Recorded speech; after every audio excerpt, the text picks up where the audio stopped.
Question number exercise 5.2 question number 18। हाँ 4.1 से शुरू। बाकी 3 चैप्टर्स आते हैं। एक तो वो है real numbers, polynomials, linear equations. पूरा। अच्छा पॉलिनोमियल्स मैंने 3 वर्कशीट दी हुई है ना, उतनी तो कर ले, उसमें से कर लोगे काफी हद तक तुम्हारा कवर हो जाएगा, ठीक है ना। और पॉलिनोमियल्स के बाद और कौन सा है? रियल नंबर्स तो वही जाएगा, उसमें तो रूट 5 वाला याद करना है ना। और एक प्रोबेबिलिटी है शायद, मुझे तो 4 ही पता है, बाकी पता नहीं। प्रोबेबिलिटी साथ में है शायद, तो क्या कर रहे हो, प्रोबेबिलिटी है आपको शायद, ठीक है।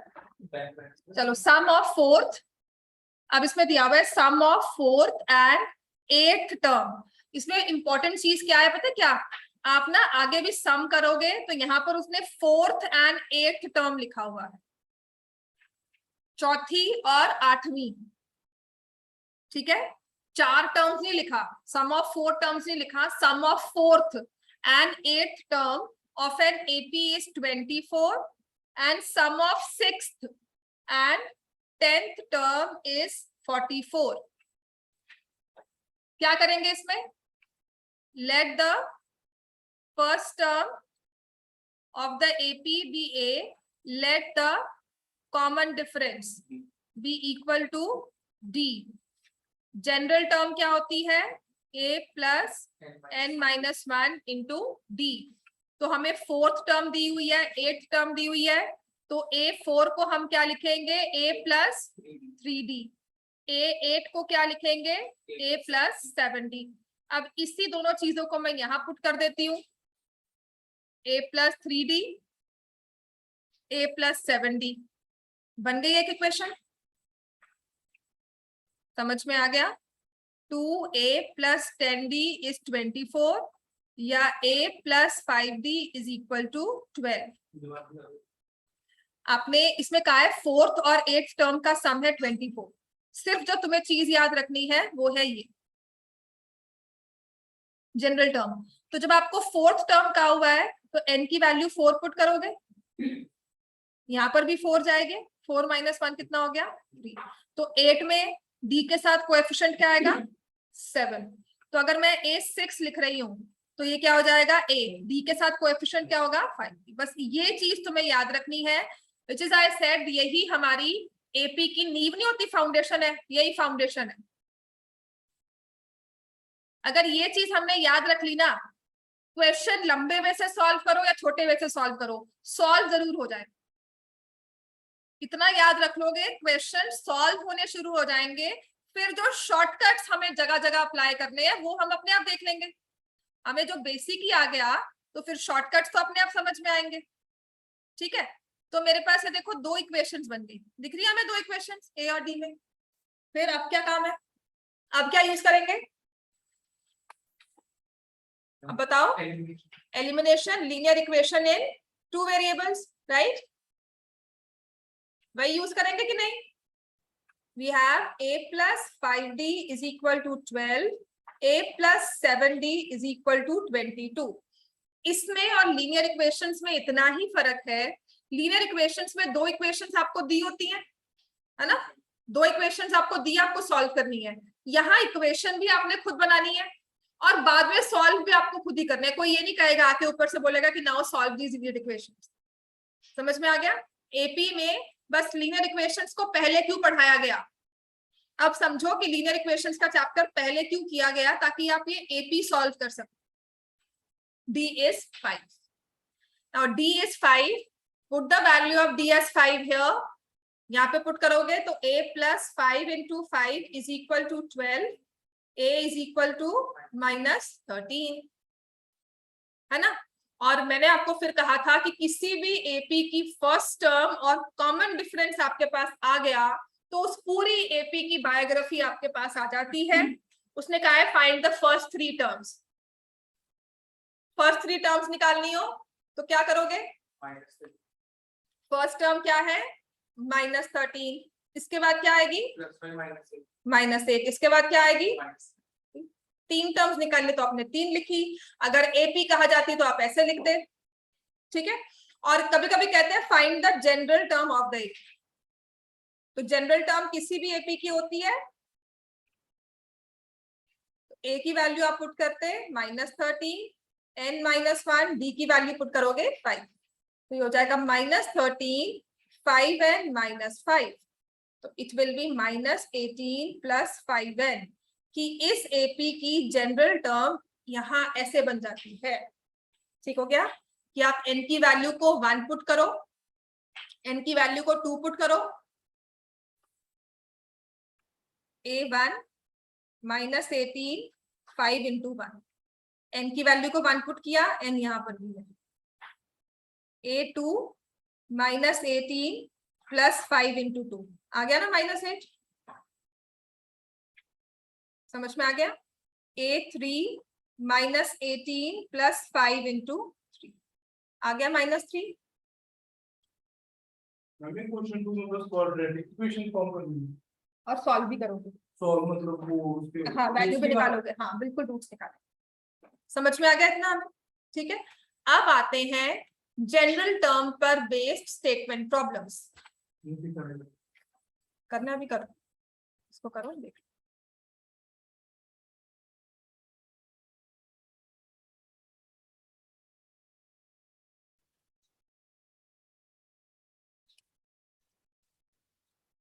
Statement problems based on general term, ये बिल्कुल हमारे सिलेबस में है और हमें आएंगी भी। इस बार सम वाली प्रॉब्लम्स भी डिलीटेड नहीं है, वो भी आएंगी।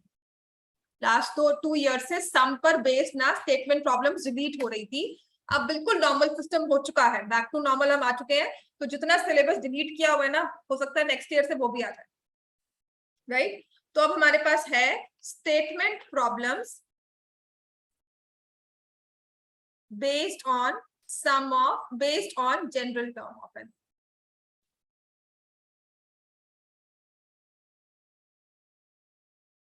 फॉर एग्जाम्पल सबसे पहला क्वेश्चन है इसमें आपके पास एग्जाम्पल नंबर 9, ठीक है। सबसे पहला हम करेंगे एग्जाम्पल 9, इंपॉर्टेंट भी है और ना सैंपल पेपर्स में आता है तो लगता है अच्छा बुक का है। एक बार लास्ट टाइम ऐसे ही हुआ था, मैंने पेपर में डाल दिया टेस्ट पेपर में और बच्चों से सॉल्व नहीं हुआ। मैंने कहा आपकी बुक का सॉल्व एग्जाम्पल है, याद नहीं था कि ये बुक में सॉल्व एग्जाम्पल, ठीक है। एपी में अब होता क्या है कि कुछ प्रैक्टिकल सिचुएशंस जो है वो एपी को फॉलो करती हैं। फॉर एग्जाम्पल उसने कहा है a sum of ₹1000 is invested at 8% simple interest per year. Calculate the interest at the end of each year. Do these interests form an AP? If so, find the interest at the end of 30 years making use of this fact. Simple interest का formula क्या होता है? P into R into T upon 30. ठीक हो गया। Principal क्या है इसमें? 1000। R क्या है?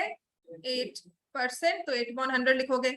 और टाइम जो है वो वेरी कर रहा है, वो 1 ईयर 2 ईयर उसी के अकॉर्डिंगली निकाल लें। तो अगर टाइम इज 1 ईयर तो सिंपल इंटरेस्ट कितना होगा? 1000, 8% इंटू 1, ₹80 हो गया। टाइम इज 2 ईयर्स, तो सिंपल इंटरेस्ट क्या करोगे? 1000 इंटू 8%, 2 ईयर्स, कितना हो गया? 160।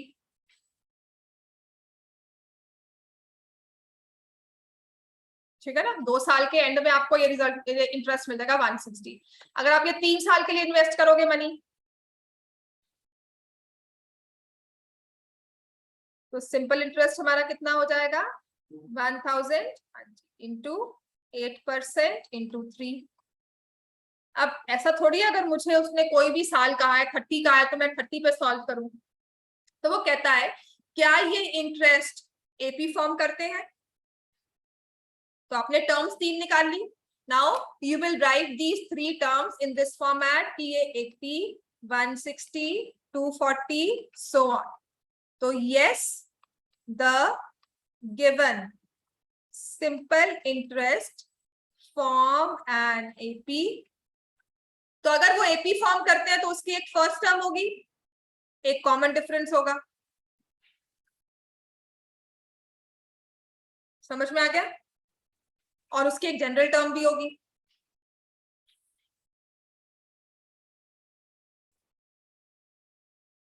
क्लियर हो गया? तो अब वो कह रहा है कि 30 साल के बाद अगर आप यही फॉर्मेट फॉलो करते हो तो 30 इयर्स के बाद आपको कितना इंटरेस्ट मिलेगा। तो ए 30 निकालना है हमें। 80 है ना? हाँ बिल्कुल ठीक हो गया।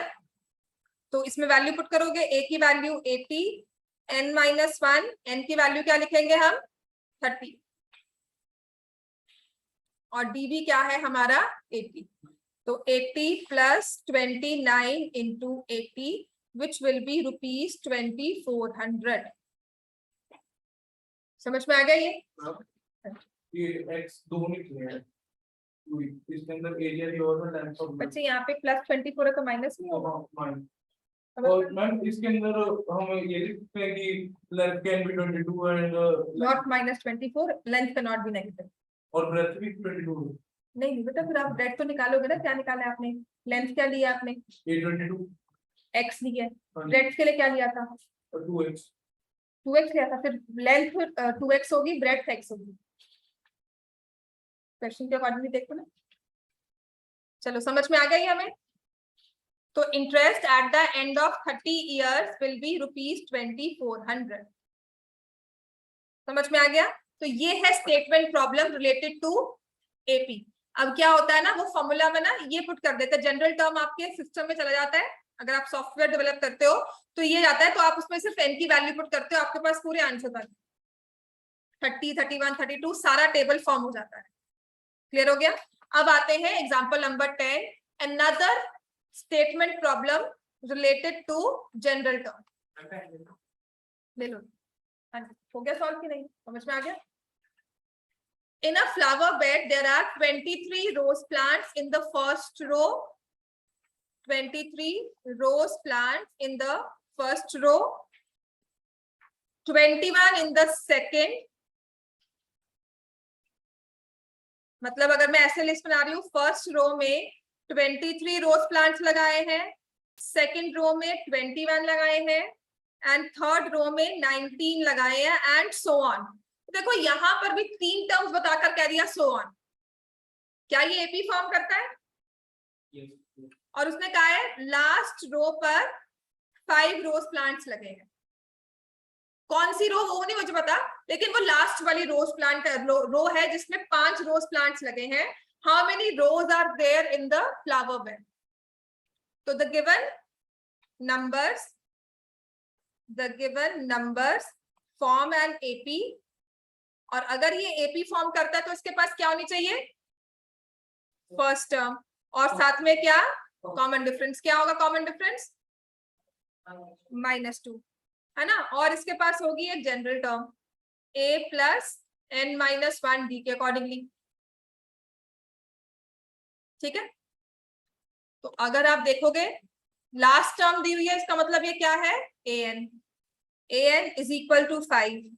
तो a plus n-1 d equal to 5। Values put कर दोगे। a की वैल्यू 23, n तो मुझे नहीं पता, वही तो निकालना है। d की value -2 and it will be equal to 5। समझ में आ गया? अभी इजी है ना। ये है हमारी एपी। अभी भी अगर हमें लगता है ना एपी मुश्किल है, तो सच में we need to revise the arithmetic part. मतलब एक सिंपल सी स्टेटमेंट को हमें फ्रैक्शन उसमें कन्वर्ट करना है, एक फॉर्मूला में हमें अप्लाई करना है बार बार। एक ही फॉर्मूला है जिसे मैं अप्लाई कर रही हूँ। तो how many rose are there? 10 rose are there in the flower bed. Flower bed में 10 रोज है। समझ में आ गया? ऐसे ही आ जाओ क्वेश्चन नंबर 19।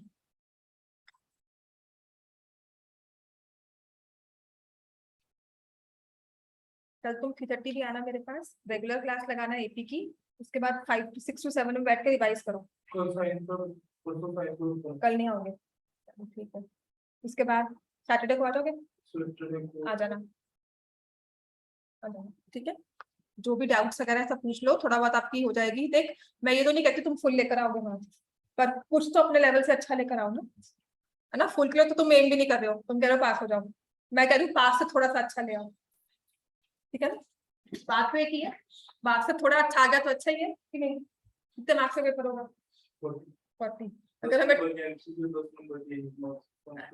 10 नंबर के, हाँ 1 ठीक है। तो अगर तुम कह रहे हो, तुम तो कह रहे हो 20 आ जाए बहुत है, 20 पासिंग मार्क्स है कितने हैं? 13.5। मैं कह रही हूँ तुम्हारे 25 तक आ जाए, मैं ये कोशिश कर रही हूँ। तुम कह रहे हो 13 पर ही आ जाए बहुत है ना, 15 भी आ जाए बहुत है ना। टारगेट हम दोनों का ही देखो, बात तो वही है। तुम भी कहते हो मार्क्स आए, मैं भी कह रही हूँ मार्क्स आए। उसके लिए तुम्हें पढ़ना होगा, बिना पढ़े तो कभी किसी के मार्क्स नहीं आए, है ना। बड़ा बिना पढ़े तो मेरे मार्क्स नहीं आते थे, मैं इतनी इंटेलिजेंट थी हूँ, मतलब अभी भी ऑफ कोर्स, है ना। सो आई वाज वेरी इंटेलिजेंट, मैं पढ़ती में बहुत थी, तो बिना पढ़े तो मेरे मार्क्स नहीं आ रहे थे, किसी के नहीं आते। क्वेश्चन नंबर 19 ऑफ एक्सरसाइज 5.2, ठीक है। टारगेट दोनों का ही सेम है। आई वांट कि चल तुम 25-28 तक आओगे तो that will be a very good scope for you. Personal level पे तुम अच्छे हो, अपने से अच्छा कर रहे हो, है ना। इन सब से हम कंपेयर नहीं करेंगे। 25 तक आ जाए चलेगा? बहुत खुश। हाँ, नहीं बच्चे, पता क्या होता है, मैं तुम्हें 40 तक तो कह नहीं रही कि 40 लेकर आओ, मैं 25 तक, मैं 35 भी नहीं कह रही हूँ। 30 के आसपास में भी आ जाओगे तो आई थिंक कि परफॉर्म अच्छा कर रहे हो तुम, है ना। चलो, Subha Rao started work in 1995 at an annual salary of rupees 5,000 and received an increment of, increment क्या होता है? Addition, है ना, 200 each year, ठीक है ना। इंक्रीमेंट मिल रहा है 200 per year. In which year did his income reach rupees 5,000? वो rupees 7,000 उसकी इनकम किस ईयर में पहुंची होगी? 1995 में उसको सैलरी कितनी मिली है? 5,000। 96 में कितनी मिली होगी?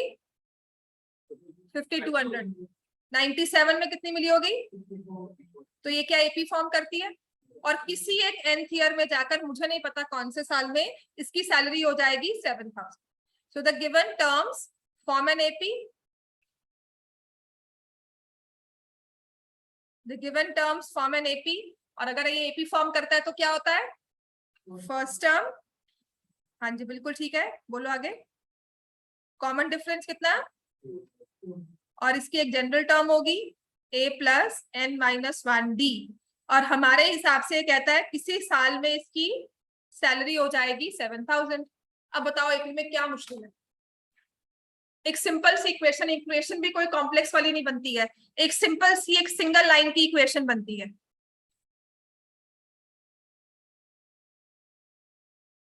बताओ क्या मुश्किल आएगी इस इक्वेशन को सॉल्व करने में? This is what I mean to say, AP हमें लगता है बहुत मुश्किल है। मुश्किल क्या है एपी में? सिर्फ एक फॉर्मूला है जिसे लिखना है और उसमें वैल्यूज डालनी है, ठीक है। अब इसको सॉल्व भी मैं हमेशा ऐसे करती हूँ, I take the first term here, ये है n-1 इंटू 200, ठीक हो गया इतना। Then next I take it 2,000, ये 200 को यहाँ लेगी, इज इक्वल टू n-1। तो अब ये देखो कैंसिल हो गया, ये 10 आ गया, है ना। n is equal to 10 plus 1 which is 11। तो n क्या हो गया? 11 ईयर्स के बाद, 11th ईयर के एंड में, फर्स्ट ईयर के एंड में मिला 5,000, सेकेंड ईयर के एंड में मिला 5,200, 97 थर्ड ईयर में मिला 5,400। तो 11 ईयर्स के बाद, eight the end of 11th year. अब मुझे बताओ इन विच ईयर उसने कहा है, तो हमें साल बताना होगा ना कौन सा है। स्टार्ट कहां से किया था हमने? 95, 96, 97, मैन्युअली काउंट कर लो अगर आप नहीं कर पाते। 90, 95, 96, 97, 98, 99, 2000, 1, 2, 3, 4, 5। तो 2005 के एंड में 95 को इंक्लूड करते हो तो 2005 जो है वो 11th ईयर बनता है। समझ में आ गया? 95 को इंक्लूड किया, फ्रॉम 95 टू 2005, जो मैं कल समझा रही थी वो यही चीज है। क्लियर हो गया ना इतना? तो एट द एंड ऑफ 2005 या आफ्टर 11 ईयर्स, ठीक है. So in which year? 11th year, which is 2005 as per the given data. Now question number 20. एक बार देखो तुम सॉल्व कर सकते हो, क्योंकि इसके बाद मैं आपको नेक्स्ट फॉर्मूला करवाऊंगी क्वेश्चन नंबर 20 का. और जो क्वेश्चन थोड़े बहुत रह गए सम के, वो मैं आपको फिर इसको एज हैंड आउट दूंगी, सॉरी टर्म के मैं आपको हैंड आउट दूंगी, जो आप सॉल्व करोगे खुद. और सब इजी क्वेश्चन है, यू विल रियलाइज इन्हीं चीजों पे बेस्ड है. कोशिश करेंगे सॉल्व करने की. आज पेपर चेक कर दूंगी तुम्हारे.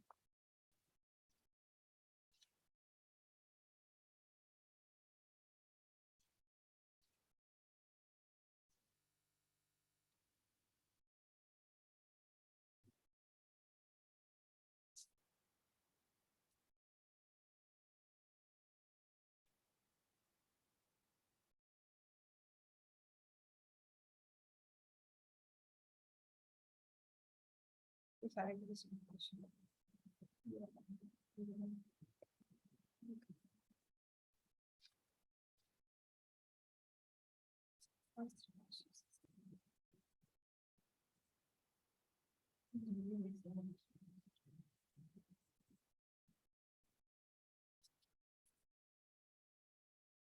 मैं आपको हैंड आउट दूंगी ना, उसमें 2-3 क्वेश्चंस आपके एक्सरसाइज वाले ही हैं. 2-3 नहीं, 3 से 4 क्वेश्चंस होंगे जो बिल्कुल सेम एक्सरसाइज से उठाए हुए हैं. राइट. तो वो इसलिए दिए हैं बिकॉज वो थोड़े क्वेश्चंस हैं जो यहाँ पे गलती होती है. राइट. ये मैं आपको कल करवा दूंगी. 20th क्वेश्चन करने के बाद मैं आपको आज सम का फॉर्मूला करवाऊंगी.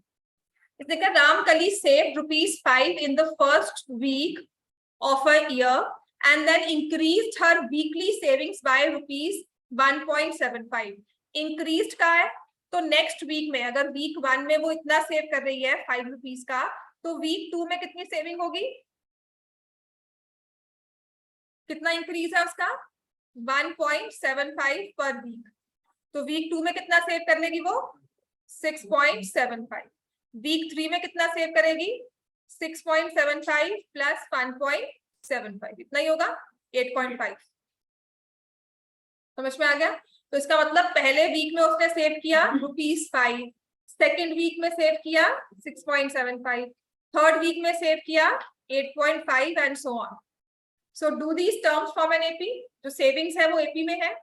अगर एपी है तो फर्स्ट टर्म क्या है उसकी? 5. कॉमन डिफरेंस क्या है? और उसकी जनरल टर्म की फॉर्म क्या होगी? a plus n-1d. So in the nth week, her weekly savings become 20.75. तो nth वीक में जाकर उसकी सेविंग्स हो गई 20.75. तो a plus n-1d is equal to 20.75. a की वैल्यू क्या है? 5. n तो मुझे निकालना है, कॉमन डिफरेंस है 1.75 एंड दिस इज 20.75. देखो कैलकुलेशंस में फिर से वैसे ही करती हूँ. n-1 या तो इसको लिख लो 175/100. अगर 25 का टेबल आता है ना, तो फिर ये बहुत इजी हो जाएगा. तो 20.75 माइनस 5, इसको मैं यहाँ ले गई. ठीक है. नहीं भी लिखते हो पॉइंट से तो हट सकता है. n-1 इंटू 1.75 लिखा, ये है 15.75. फिर n-1 को मैंने यही रखा, 15.75 को 1.75 से डिवाइड किया. 9 से कट जाएगा. हाँ, 175 9 का. देखो 2 प्लेसेस वैसे ही कट जाएंगी, है ना. तो ये 9 से आपने कहा कट गया, तो n क्या हो जाएगा? 10. तो 10th वीक में उसकी सेविंग्स कितनी बन गई? 20.7 in the 10th week. In the 10th week, her savings will be ₹20.75, जिसका मतलब ये है 8-10 क्या है? 20.75. 10th वीक का मतलब 10th टर्म जो इस एपी में आई वो है 20.75. क्लियर हो गया? राइट. तो एपी के ये जनरल क्वेश्चंस है टर्म बेस्ड. इसकी प्रैक्टिस क्वेश्चंस मैं आपको बाद में करवाऊंगी. अभी मैं आपको नेक्स्ट फॉर्मूला जो करवा रही हूँ एपी का, वो है, आपने एपी फॉर्म कर ली, एपी की टर्म पता लग गई, है ना. जैसे मैंने लिखा 2, 4, 6, 8, 10. ये मैंने आपको कहा कि एपी है, सो ऑन चलती जा रही है, ठीक है। अब मैं कहती हूँ कि इस एपी की 50 टर्म्स आपको दी हुई, उन 50 टर्म्स का सम निकाल, find the sum of 50 terms of an AP. Clear हो गया? तो अब sum of n terms of an AP का फॉर्मूला जो होता है वो क्या है, इसकी डेरिवेशन कैसे हुई, क्या हुई, वो सब बात की बातें हैं। सिंपल सा फॉर्मूला लिख लो, इसको दो तरह से लिखते हैं। देखो, अगर आप यही देखते हो, for example let me take, चलो मैं फॉर्मूला की डेरिवेशन से ही सिखाती हूँ। ये लो, मेरे पास आ गया ये 2 4 6 8 12 14 16 18 20, कितनी टर्म्स लिए मैंने? 10, ठीक है। एपी की ना एक खासियत होती है, क्या? ये कौन सी टर्म है और ये कौन सी है? लास्ट। दोनों को सम करो, ये कौन सी टर्म है और ये कौन सी है? सेकंड लास्ट, है ना? क्या बना? ये कौन सी टर्म है और ये कौन सी है? तो क्या हो गया इनका सम? दिख रहा है ना, 22। ऐसे ही 8 और 14, 10 और 12, ठीक हो गया। एपी की हर एक एपी में होगा, इस वाली एपी में नहीं है, किसी भी एपी में लोगे टर्म्स जो इक्विडिस्टेंट होंगी आइदर एंड से, first last, second second last, third third last, fourth fourth last, उनका सम सेम है। तो एपी की ये फर्स्ट टर्म, ये लास्ट टर्म, ठीक है। एक फर्स्ट टर्म और एक लास्ट टर्म को मैंने ऐड किया, राइट, ये एक पेयर बन गया। इसमें 10 टर्म्स थी, 5 पेयर बन गए। तो मैंने इस सम को डिवाइड किया 2 से, मल्टीप्लाई किया number of terms, right. First term last term का सम n/2 पेयर्स बन जाएंगे हमेशा। अब प्रॉब्लम आती है मैम अगर ऑड होगा तो क्या होगा? जो इन बिटवीन बैठे है ना, उसको अपने आप को ऐड करना होगा। इसलिए हमेशा यही फॉर्मूला लगता है, चाहे n इवन हो चाहे n ऑड हो। सबसे बेसिक फॉर्मूला आपका, आप याद करोगे, डेरिवेशन अगर समझ आ चुकी है तो ठीक है। The only thing that you need to remember is terms equidistant from either ends will add up to the same number, ठीक हो गया। तो हमारा एपी का सम का फॉर्मूला क्या है? First term plus last term into n/2, है ना। लास्ट टर्म को a n भी लिखते थे और उसको क्या लिखते हैं? a plus n-1d। तो सम का इसी को ट्विस्ट करके एक और फॉर्मूला बन जाता है। लास्ट में मैंने क्या डाला? ये डाल दिया। तो सम का एक और फॉर्मूला क्या हो गया? n/2 2a plus n-1d। मैंने आपको गिनकर कहा था कि 2 फॉर्मूलाज है जो आपको एपी में याद करने हैं। एक तो ये वाला है, गॉस फॉर्मूला है। गॉस फॉर्मूला है। नहीं गॉस तो कुछ और, गॉस फॉर्मूला नहीं। वो भी ऐसे ही। हाँ, Gauss formula some of natural number देता है, ठीक है ना। ये एपी का है, एपी का सम है।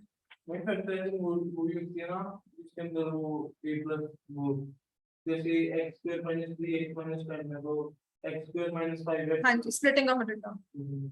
ये 2 फॉर्मूलाज आपको, पहले मैंने जनरल टर्म का फॉर्मूला करवाया था ये, और ये वाला या ये वाला, बात एक ही है। ये 2 फॉर्मूलाज हैं जो पूरी एपी में यूज होते हैं, इसके अलावा कोई और फॉर्मूला नहीं। समझ में आ गया? लिखो इस फॉर्मूला को। और इसी के साथ ना एक और लिंक्ड फॉर्मूला आ जाता है, चाहे आप उसे याद रखो चाहे ना रखो। क्यों याद रखते हैं? बिकॉज इन सम क्वेश्चंस में हमारा डायरेक्टली आंसर दे देता है, ठीक है। पहले ये 2 फॉर्मूला लिखो। सम ऑफ n टर्म्स, हाँ, इसमें भी ध्यान रखने वाली बात का क्या है? दिस इज, लिखो इसको, this is sum of first n terms of an AP। sum of first n terms of an AP. This is very important. इसका मतलब क्या है? मैंने AP क्या लिखी थी? लिख लो इसको। This is sum of first n terms of an AP. ये बहुत इंपॉर्टेंट टर्म है, लाइन है, फर्स्ट से n तक terms, first 10 terms of an AP, ठीक है। समझ में आ गया? इसका मतलब क्या है? देखो, मैंने बहुत सिंपल सी आपको एक बेसिक सी एपी दी। मान लो मैं ये दे रही हूँ 3 then 7, then 11, 15, 19. कॉमन डिफरेंस क्या ले रही हूँ इसमें? 4. फर्स्ट टर्म क्या है? 3. मैंने कितनी टर्म्स लिखी? 5. तो इसके बाद आएगा 23, 27, 31, 1, 2, 3, 4, 5, 6, 7, 8. Let me right. नेक्स्ट क्या होगा? 35, 39. 10 टर्म्स लिखी. मैं आपसे पूछती हूँ फर्स्ट 10 टर्म्स का सम बताओ. तो आप लिखोगे फर्स्ट टर्म है 3, कॉमन डिफरेंस है 4, है ना? तो आप लिख दोगे sum of 10 terms is 10/2, 2 into 3 plus 10 minus 1, common difference is 4. ठीक है, आपने सम निकाल लिया. whatever the calculations be, निकाल लोगे ना इसको? 10/2, this is 6 plus 9 4s are 9 into 4 36. तो 10/2 into 42, ये आ गया 21. क्या हो गया आंसर? 210. क्लियर हो गया ना? ये तो मैंने आपको पूछा कि फर्स्ट टर्म से लेकर 10th टर्म तक का सम निकालो. तो आपने ये जो सम 210 निकाला है ना, इसका मतलब है 3 plus 7 plus 11 plus 15 plus 19 plus 23 plus 27, इन सब टर्म्स का सम है ना. अगर मैं आपसे पूछती हूं कि सम ऑफ इस एपी में सेकंड टर्म से लेकर 9th टर्म तक का सम निकालो, तो आपका ये फॉर्मूला काम नहीं आएगा. ठीक है, आप इसमें सेकंड टर्म को मतलब ये नहीं करोगे कि मैं 3 लिखकर 3/2 करके सॉल्व कर दूं. समझ में आ गया? ये स्टार्ट करता है फर्स्ट टर्म से लेकर लास्ट टर्म तक. सेकंड टर्म से लेकर 9th टर्म तक ये फॉर्मूला जो है ना, एपी की A3 आ गया, कॉमन डिफरेंस 4 आ गया, ये नहीं चलेगा. उसमें फॉर्मूला में बस सम का फॉर्मूला यही है, लेकिन उसमें हम टर्म्स को चेंज कर देंगे. Right? I can not have second term से 9th टर्म. अगर मुझे सम दिया, मैंने कहा नहीं जी 8 टर्म्स तो दे दी ना, 8 टर्म्स में ये लगा लू 8/2 कर लू, तो ये काम नहीं करेगा. ठीक है, मतलब कैसे काम नहीं करेगा? मैं इसे ऐसे लिख रही हूँ 3 plus 8 minus 1 into, समझ में आ गया? दिस कौन सा?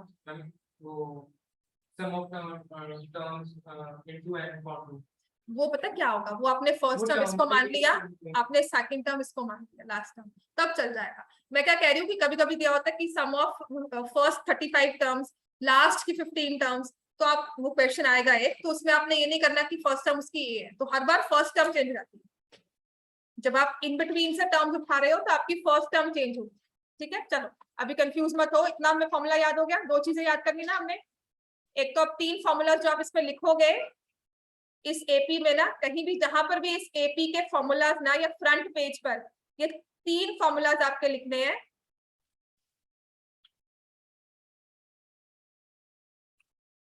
एपी में इन तीनों के अलावा कोई और फॉर्मूला नहीं है. ये एक फॉर्मूला हो गया. सम के 2 तरह के फॉर्मूलाज. ठीक है ना? सिचुएशन टू सिचुएशन ये भी यूज कर लो, चाहे ये भी यूज कर लो, बात वही है, आंसर हमेशा सेम आएगा. राइट? एक फॉर्मूला और है, वो है सम ऑफ, लिखो, first and natural numbers. AP पर ही बेस्ड है. इसका मतलब 1 से लेकर 2, 3, 4, 5, मान लो 100 नंबर्स तक ऐड करने हैं, 1000 नंबर्स तक ऐड करना है, 250 नंबर्स ऐड करने हैं, फर्स्ट से लेकर 250 तक, तो अप टू n टर्म्स. इनको मैं ऐड करती हूँ. इनका सीधा सा फॉर्मूला है n into n plus 1/2. ये फॉर्मूला डायरेक्टली यूज हो जाता है. क्वेश्चन एमसीक्यू में डायरेक्टली दिया होता है, find the sum of first 50 terms, first 50 natural numbers. तो आप क्या करोगे? 50 into 51/2, ये आंसर आ जाएगा. समझ में आ गया? इन चारों के अलावा ना, या इन तीनों के अलावा सच में कोई और फॉर्मूला नहीं है. इसको या ना भी याद करें तो भी चलता है, क्योंकि ये एपी फॉर्म हुई. First term 1, common difference 1, first term 1, common difference 1, value put कर लो, आपके पास यही फॉर्मूला बनकर आ जाए. समझ में आ गए? लेकिन हम याद कर लेते हैं बिकॉज ये काफी हेल्प करता है, और आगे अगर मैथ्स पढ़ोगे तो n into n plus 1/2 काफी बड़ी काम आएगा. राइट? इन तीनों के अलावा एपी में हमारे पास और सच में कोई फॉर्मूला नहीं है। अब आ जाओ, इसी क्वेश्चन में हम करेंगे एग्जाम्पल नंबर 11। एपी में हमें करना है page 109 example 11, which says find the sum of first 22 terms of the AP। कौन सी? 8, 3, -2 so on। एपी की सम का फॉर्मूला लिख लो। क्या होता है? n/2 2a + n-1d। जहां आपको nth term general term AP में दे दिया हो तो जनरल टर्म का फॉर्मूला लिख लो। जहां सम मेंशन करते हैं, sum of AP, sum of the terms, तो आपने इस एपी का फॉर्मूला लिख लेना। फिर देखो इसमें मुझे n क्या दिया हुआ है, क्या होगा n? n की वैल्यू क्या हो जाएगी? 22। एपी है तो फर्स्ट टर्म होनी चाहिए उसकी कुछ। फर्स्ट टर्म क्या है? 8। अगर एपी है तो उसका कुछ कॉमन डिफरेंस चाहिए। कॉमन डिफरेंस क्या है? अब खुद -5 लिख रहे हो ना। अब मैं -3 -8 करके आपको नहीं शो कर रही, इनिशियली मैं शो कर रही थी, but now you are able to figure out, तो हम उसको छोड़ सकते हैं। समझ में आ गया? आप सिर्फ इसमें सिर्फ वैल्यूज पुट करनी है। एन की जगह आप क्या लिख लोगे? 22। एन में जहां जो जो वैल्यूज फिल करनी है वो पुट कर दो। अब बताओ एपी में अगर ये फॉर्मूला याद हो तो हम क्या कोई क्वेश्चन सॉल्व कर पाएंगे? सारे क्वेश्चन जिसके सॉल्व हो जाए। सबसे पहला काम है एपी बनाओ। एपी नहीं बनी हुई तो दी हुई है एपी, तो फर्स्ट टर्म, कॉमन डिफरेंस, कौन सी टर्म के बारे में पूछा हुआ वो निकाल दो, पूरा क्वेश्चन सॉल्व है। और फॉर्मूलाज याद रखो, दैट्स इट। 2 फॉर्मूलाज है पूरे चैप्टर में, जब बार बार वही याद होंगे तो याद करने की मुश्किल नहीं है। ठीक है, तो ये हो जाएगा 11 16 + 21 × -5। आराम से कैलकुलेशंस करना। कैलकुलेशंस में अभी फिलहाल के लिए आप कोई जल्दी नहीं करोगे, right? Once you understand your topic, फिर आपका काम होता है कैलकुलेशंस पे आना। फॉर्मूला याद हो गया, अब कैलकुलेशंस पे ध्यान दें। ठीक है, तो ये आ जाएगा 11 × -89। तो ये आंसर करोगे 979। This is the sum of first 22 terms of an AP. देखो कौन सा होगा? फॉर्मूला यूज कर लो ना। हाँ, सबसे इजी हो जाएगा, तुम कुछ मत सोचो और तुम फॉर्मूला पे आ जाओ। चलो नेक्स्ट लिखो एग्जाम्पल नंबर, चलो 12 छोड़ कर ना, पहले एक्सरसाइज पे आते हैं कि ये ना हमें इसने लिखा हुआ एक्सरसाइज का ना। First question exercise 5.3। देखो प्रैक्टिस के लिए मैं क्लास में ही करवाऊंगी, मैं कहूंगी नहीं कि घर पे करके आओ। करके आओगे बहुत अच्छी बात है, पर फिर भी मैं चाहूंगी क्लास में मेरे पास बैठ कर करो। Exercise 5.3 question number 1 first part. 2 7 12 up to 10 terms. ठीक है, सम निकालने को कहा है, साथ ही मैंने सम का फॉर्मूला लिखा। जैसे मैं टर्म लिख रही थी ऐसे मैंने सम का फॉर्मूला लिखा। बार बार लिखोगे तभी याद होगा। 10 बार लिखोगे ना अपने आप सम का फॉर्मूला याद होगा, पर लिखकर जरूर आना है पेपर में, क्योंकि मार्क्स होते हैं इसके। नहीं लिखोगे मार्क्स आधा नंबर काट देते कि सम का फॉर्मूला नहीं लिखा जी, डायरेक्टली पुट कर दी वैल्यू, वो नहीं करना। तो हमारे पास n क्या है? 10। a क्या है? d क्या है? ठीक है, तो ऊपर कर दो। S10 = 10/2 2 × 2 + 10 - 1 d कितना दे दिया? 5।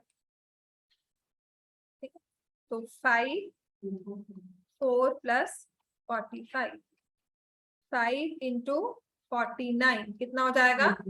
245। चलो सेकंड पार्ट करो आप। दामिर हो गया ये? चलो सेकंड पार्ट। आरव आपसे भी।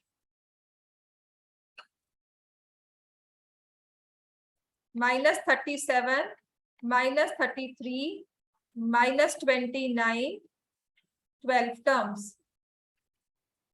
फिर से मैं सम का फॉर्मूला लिखूंगी।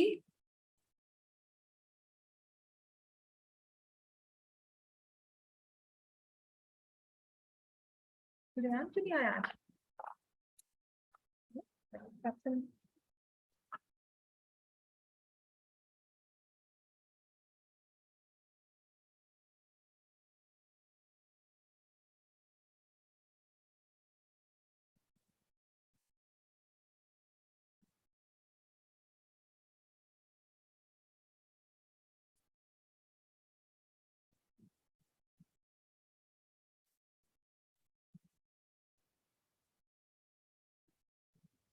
तो n क्या है 12, a क्या है -37, कॉमन डिफरेंस कितना है?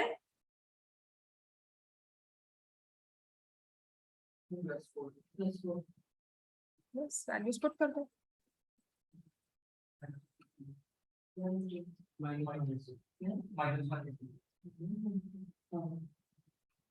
फिर कैलकुलेशंस रहेगी ना अब इसमें, ठीक है। तो अब इसको भी मैं क्या करती हूँ 12 -37 + 11 2 = 22। मैंने 2 ये बाहर वाला ना यहाँ अंदर से कट कर दिया, पर दोनों से कट करना है। तो ये कैलकुलेशंस मुझे लगता है कि आसान हो गई। -15 हो गया है ना, तो ये क्या हो जाएगा -180। अब ऐसे थर्ड पार्ट पे आ जाओ, बस क्वेश्चन नंबर 1 कर लो। क्वेश्चन नंबर 2 में आपको होमवर्क दूँ, ठीक है। क्वेश्चन नंबर 2 में ना उसने डायरेक्टली दूसरा फॉर्मूला, पर वो भी आपको निकालना ही पड़ेगा। Question number 3 third part is 0.6 1.7 2.8 up to 100 terms. Sum का फॉर्मूला मैं लिखूंगी,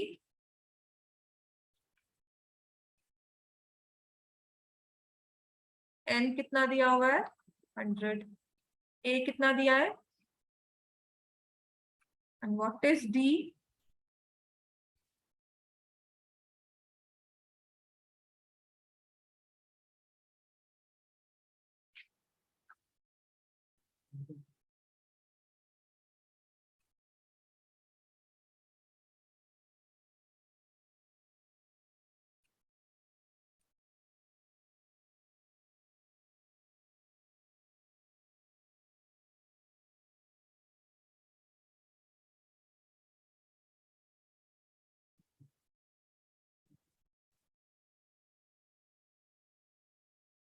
(10.1) 11.1।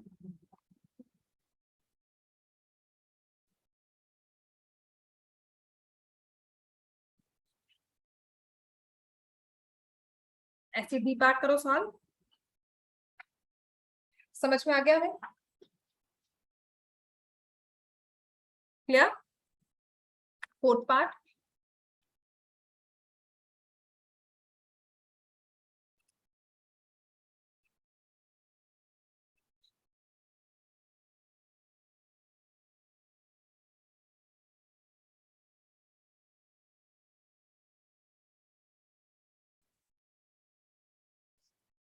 फर्स्ट टर्म क्या है 1/15।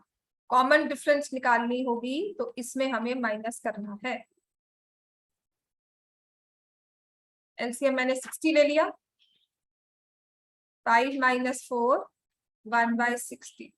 इसमें भी चेक कर लेना कि 1/10 और -1/12 में क्या हमारा आंसर यही आता है, तो 6 - 5/60 ही आए, ठीक है, विच इज सेम एज 1/10 - 1/12। ये सिर्फ क्रॉस चेक करेगा कि ये भी 1/60 है, तो हाँ AP तो बनता ही है, और टर्म उसने कही है 11।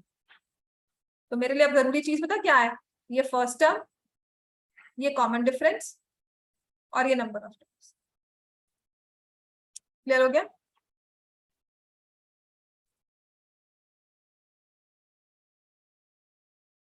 राइट, तो सम ऑफ n टर्म्स का फॉर्मूला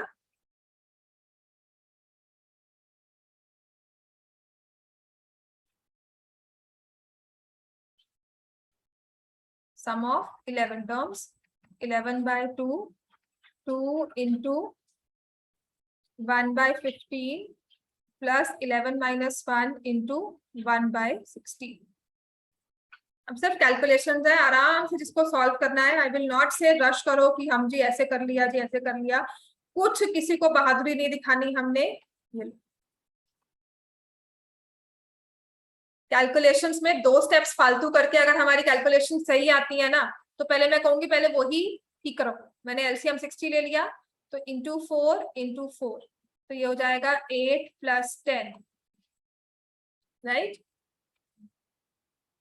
तो यहां से आ जाएगा 11/2 into 18/60, this is 3 this is 10, ये बन गया 33/20, और ये मेरा आंसर हो गया। अब इसको आप 113/20 भी लिख सकते हो, या पॉइंट्स में सॉल्व करना है तो वो भी कर सकते हो, पर यूजुअली फ्रैक्शंस में ही लिखेंगे क्योंकि आंसर हमारा, क्वेश्चन हमारा फ्रैक्शंस में ही था।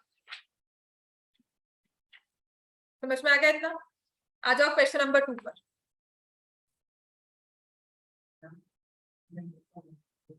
5 मिनट लगेंगे, एक पार्ट करवाऊंगी, बाकी आप कर। क्वेश्चन नंबर 2 का फर्स्ट पार्ट, बाकी मैं आपको होमवर्क करवा दूँ, आज होमवर्क दे दूंगी सेकंड एंड थर्ड क्वेश्चन पे आप ट्राई कर सकते हो। थर्ड क्वेश्चन के सारे पार्ट्स घर पे ट्राई कर सकते हो।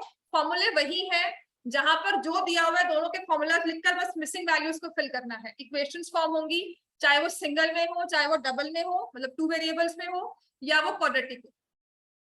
समझ में आ गया? तीनों चीजें आप करके आए हो। हमारे पास है फर्स्ट टर्म, हमें फर्स्ट क्वेश्चन दिया है 7 + 10.5 + 14 so on till 84। पिछले वाले क्वेश्चन और इसमें क्या फर्क था? इसमें फर्स्ट टर्म दी हुई है और लास्ट टर्म दी हुई है, नंबर ऑफ टर्म्स नहीं दी हुई। पिछले वाले क्वेश्चंस में नंबर ऑफ टर्म्स थी, डायरेक्टली फॉर्मूला लग गया। यहाँ पे हमें फर्स्ट टर्म क्या दी हुई है? 7। कॉमन डिफरेंस कितना दिया हुआ है? 3.5 निकाल सकते हैं, और लास्ट टर्म दी हुई है 84। ठीक है ना? तो अब अगर मैं इसमें सिर्फ सम ऑफ n टर्म्स का फॉर्मूला देखो कैसे ट्विस्ट हो जाता है, n/2 a + l हो जाता है। मेरे पास बस n की वैल्यू नहीं है। जनरल टर्म का फॉर्मूला क्या होता है? n-1d = 84। फर्स्ट टर्म है आपके पास 7, n मुझे नहीं पता, d है 3.5 and that is equal to 84। मैं n की वैल्यू यहां से निकाल लूंगी और यहाँ पुट कर दूंगी। समझ में आ गया? आप ये फॉर्मूला कब अप्लाई कर सकते हो? जब आपके पास n गिवन हो, a गिवन हो, l गिवन हो।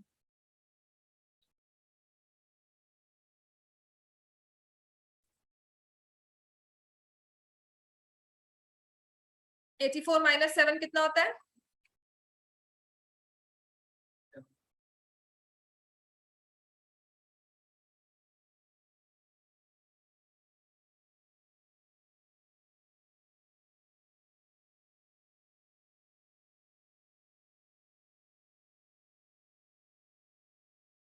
नंबर ऑफ टर्म्स के लिए पहले सॉल्व करोगे 15, तो अब आ जाएगा 15/2। मैं पूछ रहा था, 2 मिनट दे दो मुझे। फर्स्ट टर्म हमारे पास है 7, लास्ट टर्म है 84। खत्म काम। ठीक है ना? Because the question was in fractions, the terms are in fractions, तो हमारा सम भी फ्रैक्शंस में आया। समझ में आ गया? तो इसको सॉल्व करोगे 15 9 135 136 आ जाएगा, 1365/2। समझ में आ गया इतना? राइट? काफी बुक्स में ना आपको ये n का फॉर्मूला दिया होगा निकालने के लिए, कुछ नहीं करना, जनरल टर्म याद रखो, सारे फॉर्मूलाज आपके पास। समझ में आ गया? बाकी के 3 क्वेश्चन, सेकंड क्वेश्चन